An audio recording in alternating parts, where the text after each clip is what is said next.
Hey guys, Legend here. Today I'm going to go over a subject often overlooked in our community, and that's the knowledge aspect. So many of us put away the food and the bullets and we just go right past this. And you can argue that this is probably the most important part of prepping. You need to have knowledge. There's no guarantee in the future that we'll have Mr. Google to go one click on and get all our information from. So what you start doing now is start printing off stuff, putting in binders of things you might need in the future. Or what I'm going to talk about today is having a reference library.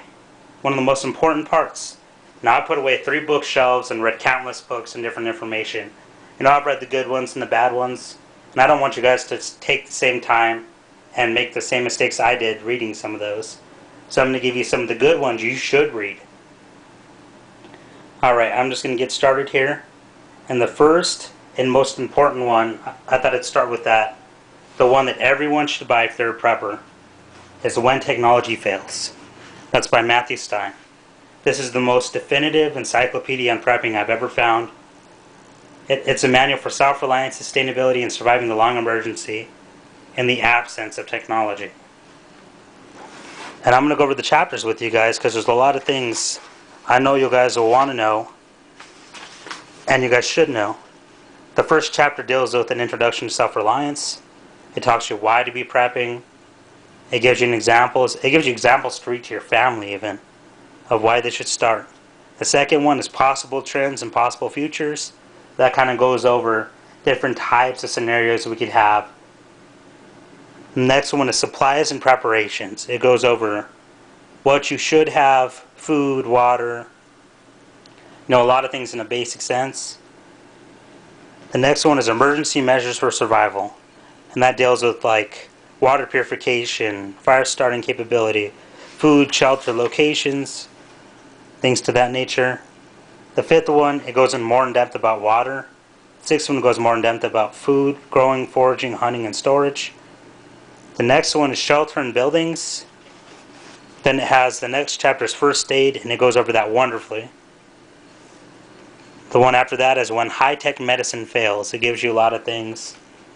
Kind of like those guys and condenses it into different parts. You guys should all read that. The next one is clothing and textiles. It tells you how to make your own clothes. Different things you can do for knitting, footwear, things like that. Furs and skins, how to tan hides. After that, it goes into energy, heat, and power and tells you how to make those things when you have to start over from scratch. The 12th one is metalworking. Then it goes into utensils and storage. The next one is better living through not so modern chemistry. 15 is engineering, machines and materials. 16 is making the shift to sustainability, which is a great chapter. It tells you how to make that life change because prepping is a lifestyle. It's not like a diet. So many of us, we're going on a diet, but it's a lifestyle change. That's what prepping is. And then it has a bibliography and an index of different things. Another great thing about this manual is it's not all about its money. It gives you references to different books you should read on the subject and where the author got it. I know Matthew Stein is big into prepping. Just a great, awesome book. Another one that I don't have featured here yet because I've lent them out, or actually 2 of them I'm going to tell you about right now. And that's the Encyclopedia to Country Living and Where There Is No Doctor. Encyclopedia to Country Living goes over things like canning, food preparation, pretty much everything you would do on a farm life. When There Is No Doctor, that book goes over things when there is no doctor. It goes over stuff like how to diagnose medical things, how to do some certain types of surgeries. Everyone should add that to their library. Okay, I'm going to go over some of the other manuals I have here. A great one on medical also is the Outdoor Medical Emergency Handbook. That's a first aid for travelers, backpackers, and adventurers. That's by Dr. Spike Briggs and Dr. Campbell McKenzie. In this book, it goes over, on a basic sense, a lot of first aid emergencies you might have, from heart attack to how to set splints, how to do different types of surgeries. It talks about all sorts of things like that. How to immobilize, how to treat broken bones. Just a lot of things most of us need to know at a basic level. It's not as in-depth as Where There Is No Doctor, but it's a good reference guide and a quick one. Alright guys, next I want to kind of talk about survival manuals. And one of the first ones is this encyclopedia. This is Camping and Wilderness Survival. I know most of us are planning to live at home, but this is still good information. It has things on water purification, on different types of animals, how to harvest animals. It talks about climate change, how to deal with different things like that. Shelters, like a plethora of things on shelters. It goes over just about everything you would need as an encyclopedia. You know, it goes over navigation, just a bunch of things you might need in the future.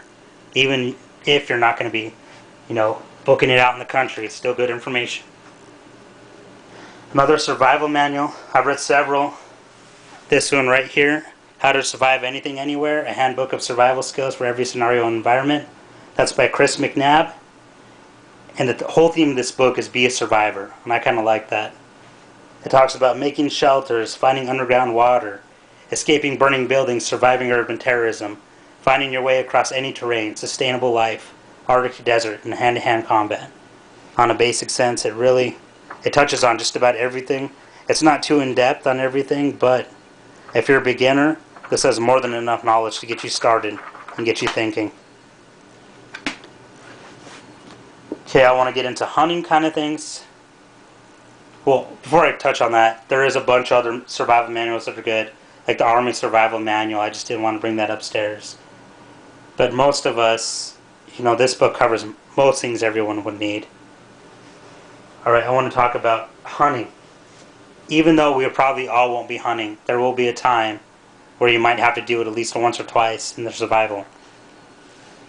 The first book on that is The Complete Book of Hunting, a definitive guide to field shooting for all sportsmen. And that's by Robert Ellman. And what I love about this book is it talks about different kill zones in animals, sections and terrain, how to take shots. It talks about all game animals and game birds, their patterns, how to take them. It even gives you a history on hunting, which really helps your understanding. It'll go over basic types of firearms and how to work them. It goes over handgun hunting and rifle hunting, the best way to set up different spots to shoot animals. It's just great book. It's definitely a reference book. Another thing you might need is tracking capability. This is the Mammal Tracks and Sign Book, and a guide to North American species. I know they have these on all the continents except Antarctica. This has all scats. It has trail sign. It has the gait of different animals, the tracks, how to follow them. It's great. If you guys need to do any hunting, this is one of the best. It's great for right now, even when I go hunting. Another part of tracking is this book, the new and revised The SAS Guide to Tracking by Bob Cars. This will go from everything from tracking badgers to humans. It really helps with a lot of the information given. It's a little more in depth than the tracking aspect in that Mammals, Tracks and Sign book, but that book was meant to be a reference, and this one actually is going out and doing it. Talks about the different crawls you need to follow when you're tracking. Good stuff. Alright, another part of hunting and survivability is reloading. Everyone should have some sort of reloading manual. I have the Sierra Rifle Reloading Manual. I don't know about you guys, but I can't memorize every powder load for every caliber I have. So it's good to have something like this on hand. It doesn't have to be Sierra, it can be Hornady, it can be any of those. As long as you're comfortable with it, everyone should get into reloading. It's good stuff, guys. You really need to get into that. Alright, let's talk about something that I hope never happens. And this information, I hope you never have to use it. But it's a great book. And it's called Life After Doomsday by Bruce D. Clayton. This book was actually made in the height of the Cold War. It talks about different types of nuclear disasters. It's good information to have. It's actually a great read too. It gets you thinking. I'm going to go over the chapters with this one because you guys will probably want to know this. The first one talks about it's a disaster and the mindset you're going to have after it, the panic mode, how you get out of that and how you keep moving forward. The next one is everything you wanted to know about nuclear war.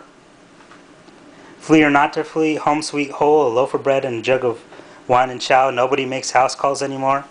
To have and to hold, wake me up when it's over. Nuclear target areas within the United States, fallout patterns, expedient shelter construction, the Kearney air pump. It goes over so many aspects of that you'd need. I love it. Even if I never use this, I'll never regret reading this book. It has some interesting things in here because it gives every state in the Union, and what it says is the most likely 3 targets. And you can kind of see it when you correlate that with different types of emergencies. And if something did happen, those are the areas that would be hit first. So, good information, guys. There's several books I didn't put up for obvious reasons. I mean, I only have a little bit of time in this video. I only wanted to go over a certain section of them. But just make sure you're putting away that information, guys. You got to have your hunting, you got to have your food preparation, you got to have your storing food, you got to have your manuals, your maps. You got to print off all that kind of thing for your area. Everyone should have those type of things ready, guys. Like I told you before, there's no guarantee that we'll have Google in the future. And so many of us rely on that. When I go talk to a kid younger than I am, and I ask him, can you find me information on this? Half of them don't know what an encyclopedia is. And it's really starting to bother me, and it should bother you. We need to get on this, guys. I know I want to survive, and I know you guys do too, so start putting this stuff away. Thanks for watching.